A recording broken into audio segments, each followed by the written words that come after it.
ভারতের পরমাণু অস্ত্র বহনে সক্ষম আন্তঃমহাদেশীয় ব্যালিস্টিক ক্ষেপণাস্ত্রের পরীক্ষা নিয়ে আতঙ্ক ছড়িয়েছে দেশের সীমান্তবর্তী অঞ্চলে। এই ক্ষেপণাস্ত্র হামলার মাঝেই রাজধানীতে বাংলাদেশ সরকার পাকিস্তানের সঙ্গে এক গুরুত্বপূর্ণ বৈঠক করেছে। ভারতের ক্ষেপণাস্ত্রের পরীক্ষায় সীমান্তে রহস্যময় আলোর মাঝে পাকিস্তানের সঙ্গে এই বৈঠক কি কোনো গুরুত্বপূর্ণ নিরাপত্তা ইস্যুর বার্তা দিচ্ছে? বিস্তারিত জানাচ্ছেন তৌফিকুল আশিক।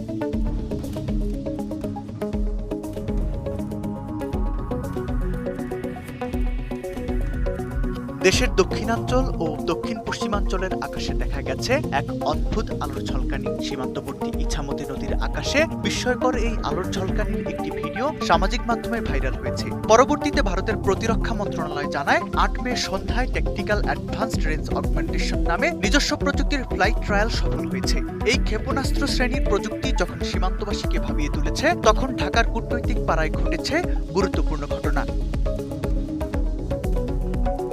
স্বরাষ্ট্রমন্ত্রী সালাউদ্দিন আহমেদের আমন্ত্রণে বাংলাদেশ সফরে এসেছেন পাকিস্তানের স্বরাষ্ট্রমন্ত্রী মহসিন নাকভি। এই সফরে এক গুরুত্বপূর্ণ বৈঠকে বসেন দুই দেশের স্বরাষ্ট্রমন্ত্রী। সৌহার্দ্যপূর্ণ পরিবেশের এই বৈঠকের আলোচনার বিষয়বস্তু ছিল অত্যন্ত স্পর্শকাতর ও কৌশলগত।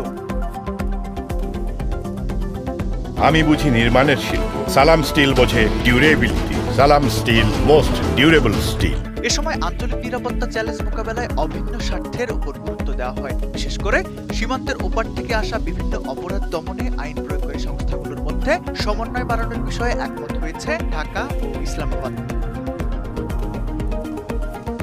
বৈঠকের একটি বড় অংশ জুড়ে ছিল সাইবার অপরাধ এবং মানব পাচার প্রতিরোধে গোয়েন্দা তথ্য আদান প্রদানের বিষয়টি। অপরাধীরা যাতে বিচার এড়াতে এক দেশ থেকে অন্য দেশে পালিয়ে যেতে না পারে, সেজন্য সন্ত্রাসবাদ ও আর্থিক অপরাধ দমনে কার্যকর প্রত্যর্পণ ব্যবস্থা নিয়েও কথা হয়েছে। এমনকি আইন শৃঙ্খলা বাহিনীর দক্ষতা বৃদ্ধিতে আধুনিক পুলিশিং ও অপরাধ তদন্তের বিষয়ে প্রশিক্ষণের পরিধি বাড়ানোর প্রস্তাব করেছে পাকিস্তান।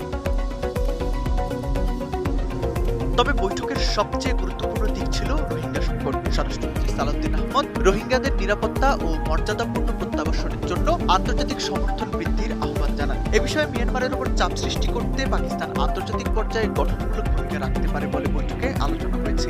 এছাড়াও সন্ত্রাসবাদ ও চোরাচালান রোধে পাকিস্তানের সাথে একটি সমঝোতা চুক্তি স্বাক্ষর করেছে বাংলাদেশ সরকার। এদিকে পটুয়াখালী ও সাতক্ষীরার সীমান্তবর্তী সেই রহস্যময় আলো নিয়ে এখনো বাংলাদেশের পক্ষ থেকে কোনো আনুষ্ঠানিক ব্যাখ্যা পাওয়া যায়নি। তবে সীমান্ত এলাকায় এমন আলোর ঝলকানি আর ঢাকার পাকিস্তানের সাথে নিরাপত্তা বৈঠক, সব মিলিয়ে কূটনৈতিক মহলে চলছে চুলচেরা বিশ্লেষণ। অন্যদিকে পশ্চিমবঙ্গ নির্বাচনে বিজেপি